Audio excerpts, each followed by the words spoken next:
Over 2,000 people are reported missing every day. Some go missing under strange circumstances, while others vanish without a trace. This show discusses cases of people who mysteriously disappear and have not been found to this day. This is Disappeared, the podcast series.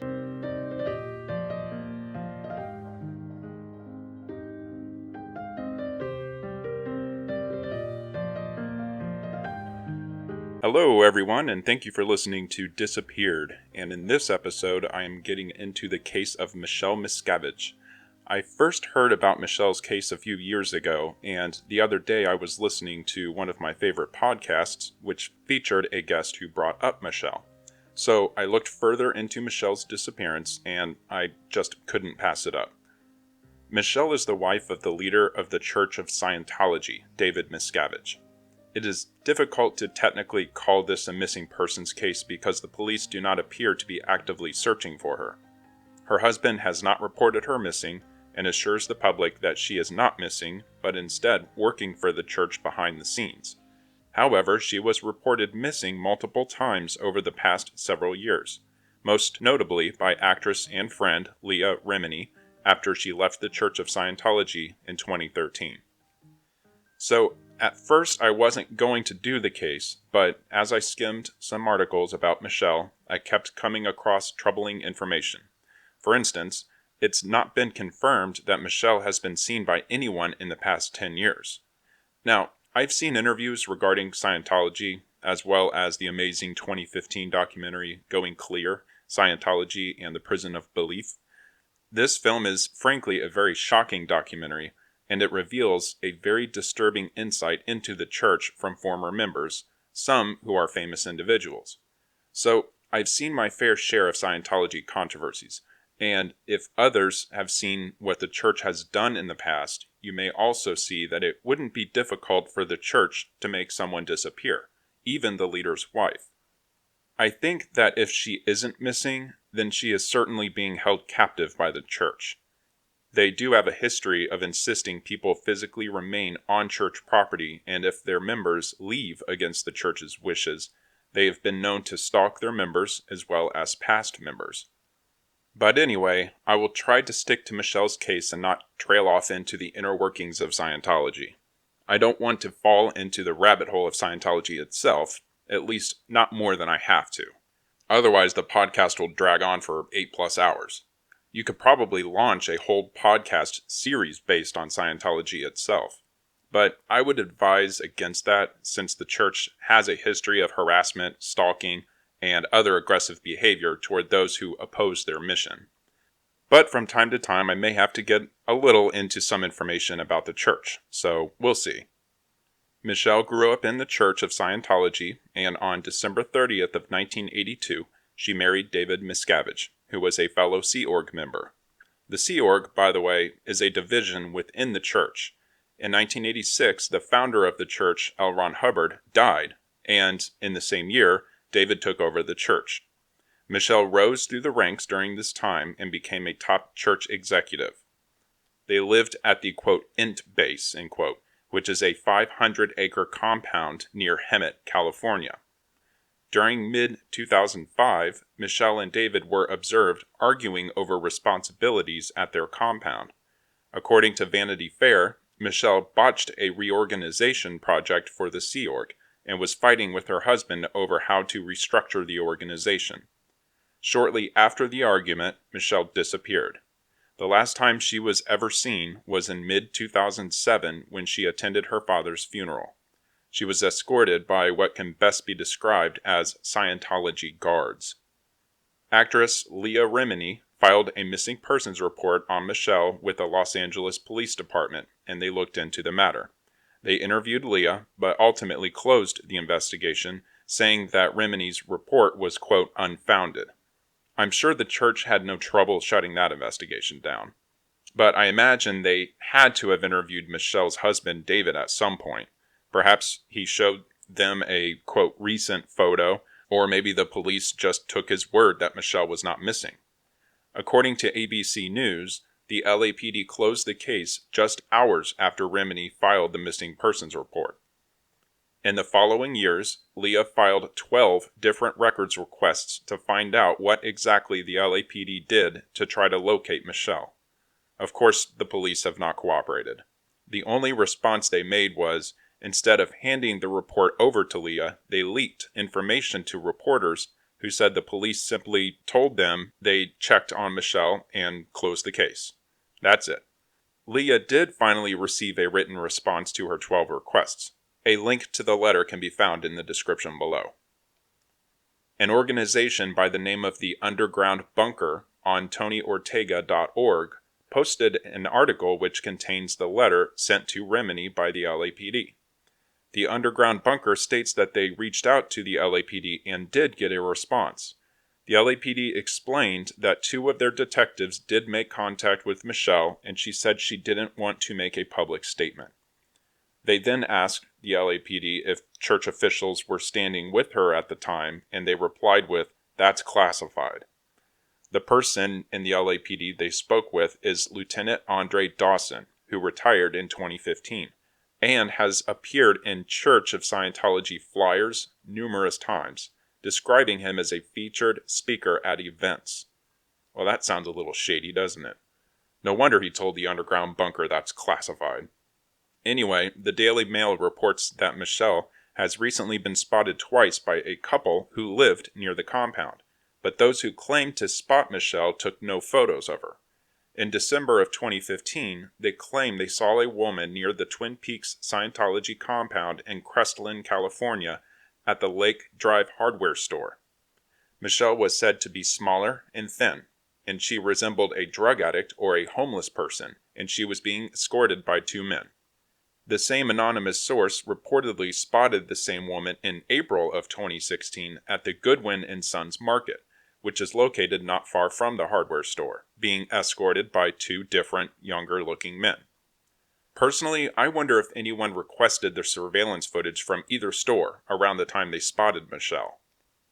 An article published by Business Insider details the Twin Peaks compound where Michele is believed to reside today. An anti-Scientology activist by the name of Angry Gay Pope went out to this compound and took a number of photos and described the compound in great detail.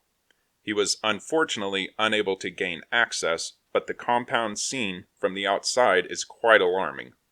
Some Scientologists apparently don't even know the compound exists, and it's said to be reserved for the Scientology elite, such as Tom Cruise, who might go up there to relax in a mansion. Twin Peaks was built in 1989 with a budget of $18 million. The compound is surrounded by tall iron fencing with razor-sharp spikes fixed to the fencing, plexiglass mounted to climbable parts of the fence to prevent climbing, as well as foliage to block the view of the property. It is also surrounded by surveillance cameras, spotlights, and they even have a license plate imaging device down the road.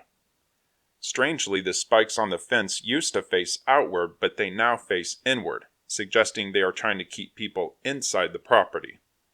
It really looks like a prison. There are several strange-looking satellite dishes that resembles a drum you would play with. The Twin Peaks compound supposedly houses a large underground bunker so that the original works of L. Ron Hubbard can be preserved for thousands of years. Inside this bunker contains the archival works and Scientology scripture that are literally etched onto titanium plates and stored in 2,300 titanium capsules, according to the church. Needless to say, it would take a pretty big disaster to destroy those capsules. Also located in the Twin Peaks compound is a building called, quote, the Hole, end quote, by former Scientologists. The Hole is a place where people who are high up in the church are sent to when they displease David Miscavige, and for those higher-ups who threaten to leave the church, especially those who, quote, know too much about the church, end quote.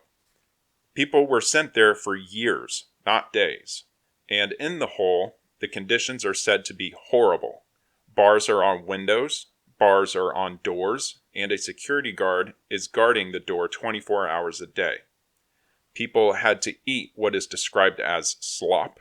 They were not allowed to leave the building, and as many as 100 people at a time were in this building, which is described as being the size of 2 double-wide trailers. That sure sounds like a prison to me. But Michele might not be in the hole. She might not even be in the compound, but many people believe that she is. And just to stray off topic for a second, the FBI investigated the church on claims of human trafficking in 2009, the same year that 2 former Scientologists sued the church for human rights abuses and forced labor. And of course, a judge ruled in Scientology's favor, citing the First Amendment protection for religious practices. Subsequent to that ruling, the FBI dropped their case. I added that because it could be relating to the Twin Peaks compound. Either way, it is totally insane that the FBI would not investigate this place, just based alone on what it looks like. But it makes you wonder why the FBI doesn't obtain a warrant to search the premises for Michele, since she's been missing for so long. A rational judge would sign the warrant fast enough to catch it on fire if he or she saw what this compound actually looks like. But the Church of Scientology is apparently very powerful. And if you watch the Going Clear documentary, as well as the variety of interviews from former members, it floors me that the church isn't constantly being investigated for criminal activity. I just don't understand it. Now, I know the church has a lot of famous members, so they may have some powerful friends in Washington who could be members as well. I'm sure they have a giant lobbying firm at least. In mid-2016, a member of Michele's family learned of the 2 sightings of Michele and the state of frailty she was described in, and Michele's family member contacted the Big Bear station of the San Bernardino Sheriff's Office to request a welfare check on Michele. They told her that she would need to show evidence that Michele was even at that location, so they ultimately did nothing. In 2016, there was a photo released showing Michele with her husband David, as well as a group of family members. Now, I will add a link to the photo in the description, but I seriously doubt this photo was taken around 2016. I even doubt the photo was taken after 2007. If you look at the picture, David clearly looks younger than he should. Also, the clothes and the hairstyles of the people in the photo raises doubts that the photo was even taken in the last decade. To me, it looks more like a 90s picture. There's just no way this photo was taken anytime recently. People just don't dress that way these days. It even looks like people in the photo may be dressed with 1980s style clothing. The article showing the photo states that the picture was, quote, newly released, end quote, and I personally refuse to believe that. I definitely don't believe this photo was taken any time within the past few years. There's just no way. If this is all the Church of Scientology can provide as proof that Michele is still alive, that is clearly not enough to convince me at least. Michele's mother, Flo, may have been a perfect example of what the church is truly capable of. In 1985, Flo broke off from Scientology and formed a splinter group, according to former church members' testimony. This infuriated David, and strangely, Flo was found dead a year later from gunshot wounds. She allegedly committed suicide. Her wrists had extensive scarring that were beginning to heal, but she was shot 3 times in the chest and once in the head. Talk about a red flag. Even more bizarre, she was shot with a long Ruger 10-22 rifle, and Flo was described as a small woman. Police supposedly found no signs of foul play, as if 4 gunshot wounds by a rifle is an accepted method of committing suicide. Isn't that crazy? So, I can't say for sure that the church killed her, but she sure as hell didn't shoot herself 3 times in the chest, and then once in her head. Vanity Fair wrote an extensive article about Michele's story.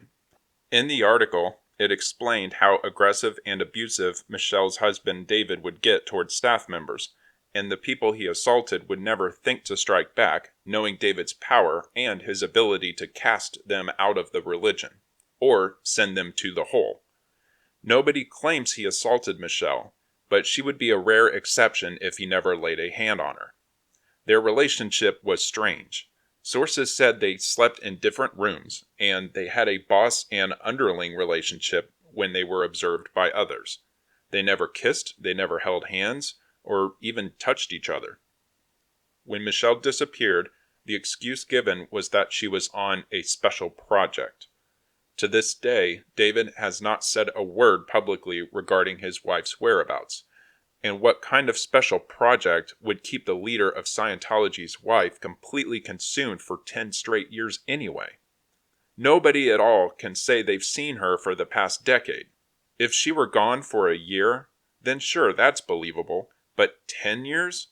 Every day she isn't seen is another drop in the bucket of suspicion. After being gone for 10 years, why on earth hasn't the FBI stepped in yet? Why has no law enforcement agency stepped in to demand answers? The law in California is doing the exact opposite. It seems to me that they are helping the church cover up the truth about Michele. Now, two sources by the names of Jan Weiss and Claire Headley, who used to know Michele, stated that Michele is probably at Twin Peaks and will stay there for as long as it takes for her to complete auditing and reprogramming until she reaches a satisfactory level of clarity. Two other sources, Mike Render and Mark Rathbun, said that auditing and reprogramming are carried out through interrogations that are used to elicit confessions, repentance, and submission. They also undergo months of menial labor. But keep in mind that Scientologists want to stay in the organization because they are believers. Many were born into Scientology. So when someone is sent to a place like this for misbehaving or whatever, they aren't, quote, forced to go, but they actually want to go. They want to go because they possess a flaw and they want it expunged. Scientologists work hard to achieve a level of clarity that is accepted by the church. So the two sources, Jan and Claire, suggest that if Michele is up at Twin Peaks or at another compound, she's there because she wants to be there. Karen de la Carriere sums it up well by saying, quote, "Whatever she thinks of David Miscavige, she is devoted to L. Ron Hubbard, the founder of Scientology. That's the only life she's ever known," end quote. Mark Headley suggests that she was sent away because she knows too much about the church. She could take down the whole organization with what she knows, something Mark Headley would have absolutely no problem with because he is a former member who had to endure the whole for years. The case, it's downright frustrating because Michele's life could be in danger. She might be held against her will, or she may have been killed by the church. And law enforcement seems to not care one bit. All we want is to see the Michele of today. That's all. Just make a brief 1-minute appearance and return to your life. Let us know that you are fine, and then we can all bury the conspiracy. Here's my brief take on Michele's case. I'm going to have to settle with the church killing Michele and making her body disappear, especially after reading about her mother's alleged suicide. It has not been confirmed that a single person saw her in the past 10 years. And being that she is the church's leader's wife, I find that to be nearly impossible. A lot of members left the church in recent years, some who even spent time at the Twin Peaks compound, and none of them stated they saw Michele after she disappeared. But there are so many different possibilities, and murder seems to be just as logical as Michele working abroad, for example. But after reading the case, murder is what my gut tells me. So, what really happened to Michele? Did she secretly leave the church? Is she being held captive somewhere in the Scientology organization? Is she willingly living within the church and is trying to stay out of the public eye for some unknown reason? Was she murdered and her body was disposed of somewhere? Was she swept off to another Scientology church halfway around the world? Did she decide to quietly leave the church and relocated to a quiet, private location? Has she been brainwashed and doesn't realize the unhealthy situation she lives in? As the wife of the church's leader, why hasn't she attended one single event or public appearance? Why is there not one single recent photograph of Michele? One I would believe, at least. If Michele is indeed at the Twin Peaks location, Why hasn't one single ex-member of the church who was sent to the compound saw Michele? There are so many possibilities, so many questions, and there's really no answer you can choose to best explain Michele's fate. She could suddenly show up out of nowhere tomorrow. But what do you think happened to Michele? Leave a comment below and let us know where you think Michele is today and what you think may have happened to her. Okay, so before I go, I want to share with you all an update to the Tammy Lynn Leppert case, which, by the way, isn't brand new information released from authorities. I was actually browsing around my YouTube channel the other day. I know, I'm still trying to get caught up. Anyway, I'm reading comments on the Tammy Lynn Leppert episode, and someone shared some very interesting information about the case, as well as a fascinating point of view regarding Tammy's disappearance. It's a pretty long comment, but it was full of incredible information. Before I read it, I have to give you a mispronunciation disclaimer. There will probably be some names I won't say correctly, so I'm just letting you all know. Anyway, here goes. The YouTube user John Adams shared this information, and he writes, quote, Benjamin, are you familiar with Frank M. Wolf? He was a powerful Jewish attorney in Florida who was connected to very powerful people in Florida and was chairman of the Ron John Surf Shop. The Jewish Mafia, aka the Mishpucha, runs the adult film industry and holds a huge piece of the prostitution action worldwide. Florida also has a big link to the adult film industry. The film Deep Throat was filmed in Miami and Fort Lauderdale in 1972. The Glass Bank building, which opened in 1962, had a large nightclub in the building that closed in the 1970s and remained unoccupied until 1979 when Frank Wolf bought the rights to the nightclub and the building. He then constructed a large cement windowless penthouse atop the Glass Bank building.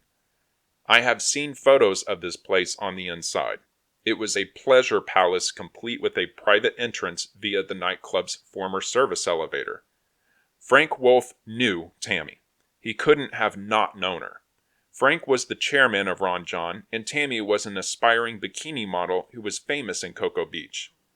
Tammy's mother had a business associate, a Jewish attorney by the name of Walter Leibowitz in Miami, who was obviously Mishpucha connected.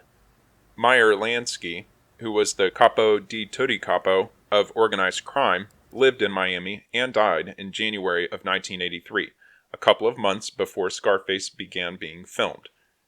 What I suspect is this.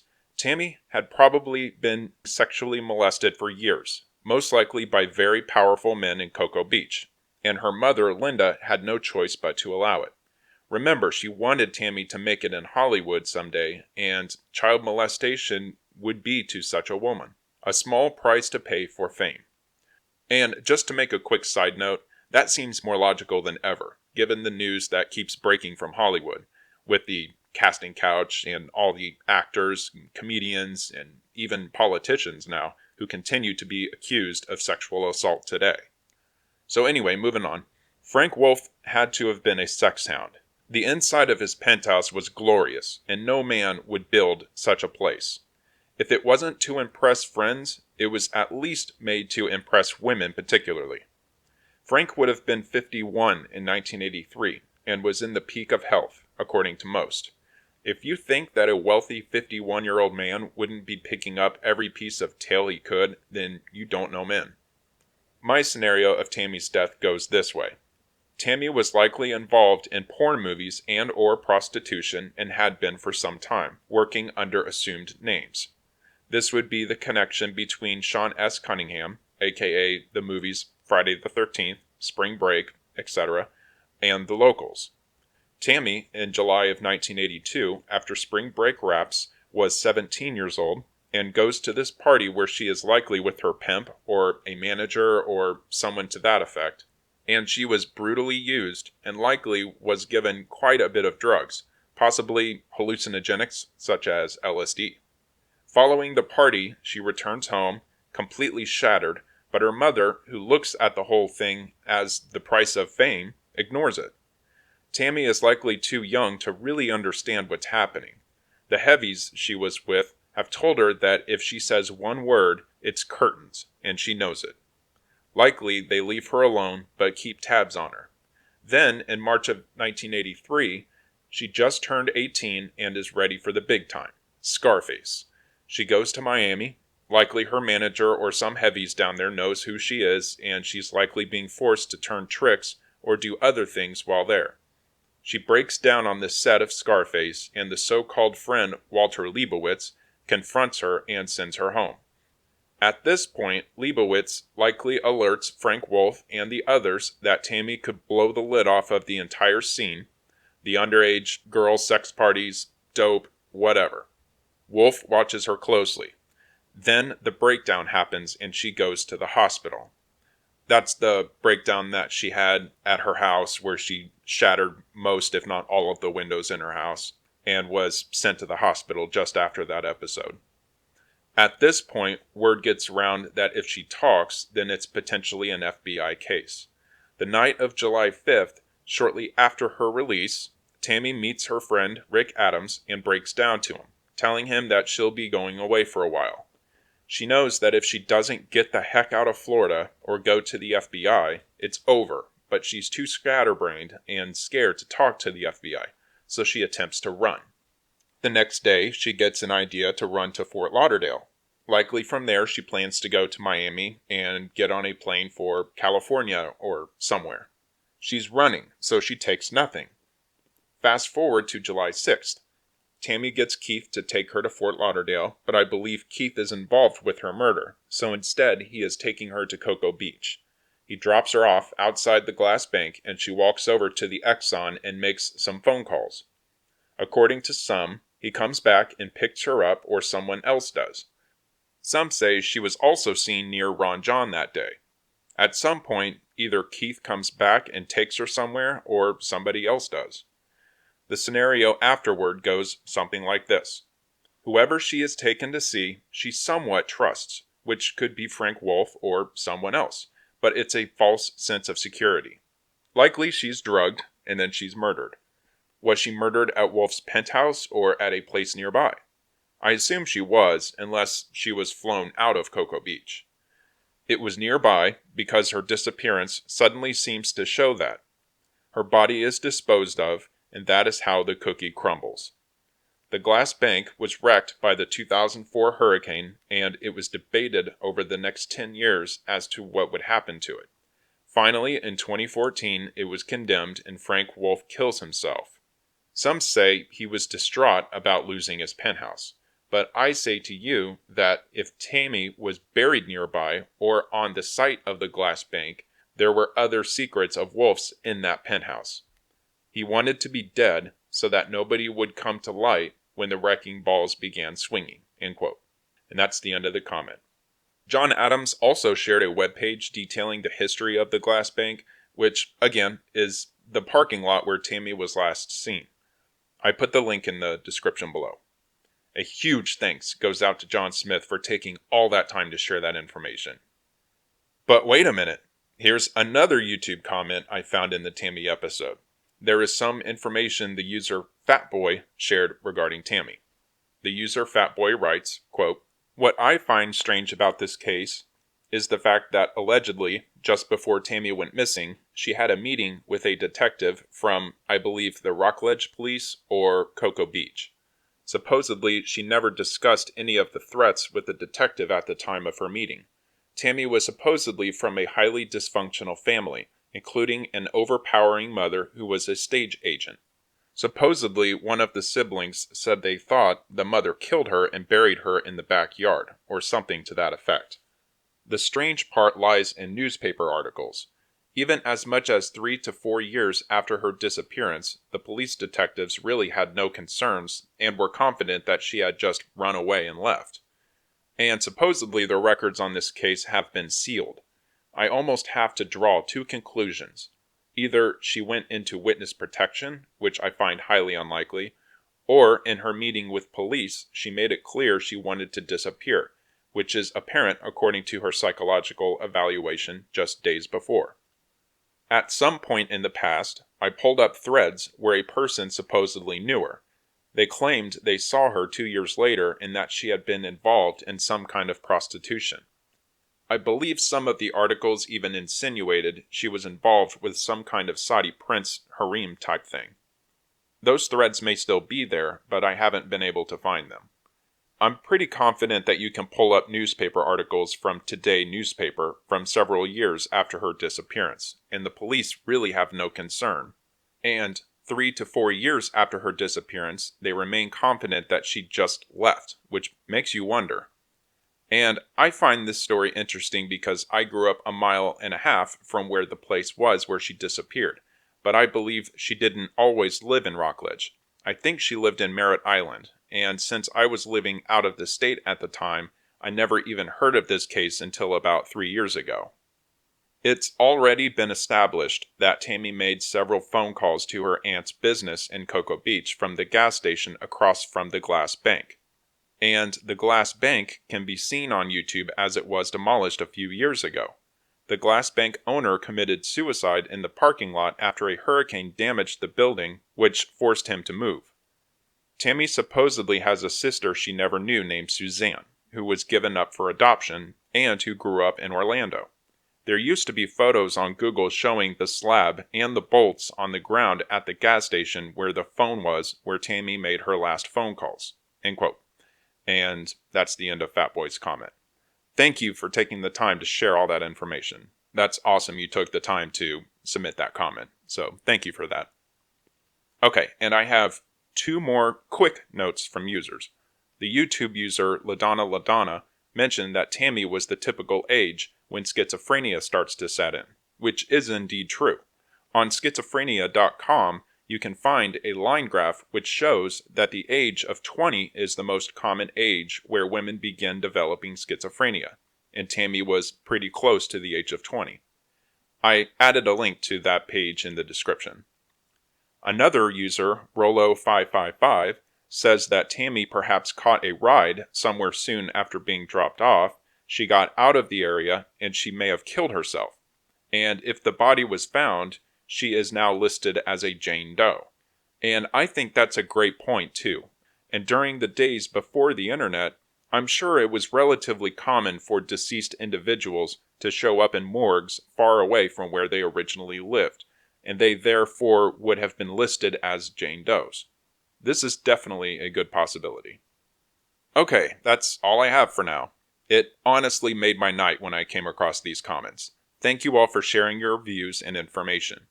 As I come across more great information from listeners in the future, I will share them as I find them.